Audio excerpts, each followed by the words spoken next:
یہ گنتی کے چند روز ہیں جو تمہیں اللہ کی یاد میں بسر کرنے چاہیے، پھر جو کوئی جلدی کر کے 2 ہی دن میں واپس ہو گیا تو کوئی حرج نہیں، اور جو کچھ دیر زیادہ ٹھہر کر پلٹا تو بھی کوئی حرج نہیں، بشرطے کہ یہ دن اس نے تقوی کے ساتھ بسر کیے ہوں۔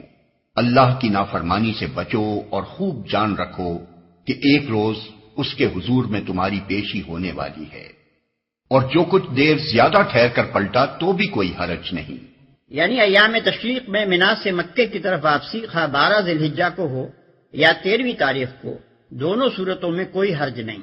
اصل اہمیت اس کی نہیں کہ تم ٹھہرے کتنے دن، بلکہ اس کی ہے کہ جتنے دن بھی ٹھہرے ان میں خدا کے ساتھ تمہارے تعلق کا کیا حال رہا، خدا کا ذکر کرتے رہے یا میلوں ٹھیلوں میں لگے رہے۔ انسانوں میں کوئی تو ایسا ہے جس کی باتیں دنیا کی زندگی میں تمہیں بہت بھلی معلوم ہوتی ہیں، اور اپنی نیک نیتی پر وہ بار بار خدا کو گواہ ٹھہراتا ہے، مگر حقیقت میں وہ بدترین دشمن حق ہوتا ہے،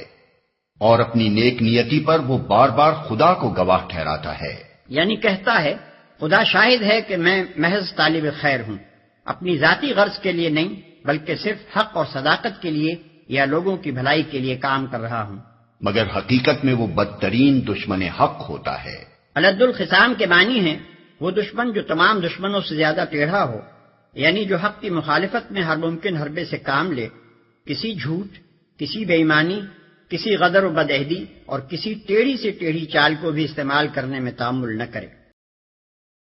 جب اسے اقتدار حاصل ہو جاتا ہے تو زمین میں اس کی ساری دوڑ دھوپ اس لیے ہوتی ہے کہ فساد پھیلائے، کھیتوں کو غارت کرے اور نسل انسانی کو تباہ کرے، حالانکہ اللہ جسے وہ گواہ بنا رہا تھا فساد کو ہرگز پسند نہیں کرتا۔ جب اسے اقتدار حاصل ہو جاتا ہے، اذا تولا کے 2 مطلب ہو سکتے ہیں، ایک وہ جو ہم نے متن میں اختیار کیا ہے، اور دوسرا مطلب یہ بھی نکلتا ہے کہ یہ مزے مزے کی دل لبھانے والی باتیں بنا کر جب وہ پلٹتا ہے تو عملاً یہ کرتوت کر دکھاتا ہے۔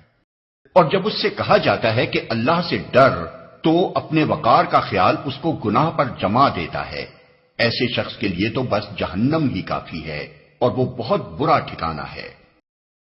دوسری طرف انسانوں ہی میں کوئی ایسا بھی ہے جو رضائے الہی کی طلب میں اپنی جان کھپا دیتا ہے،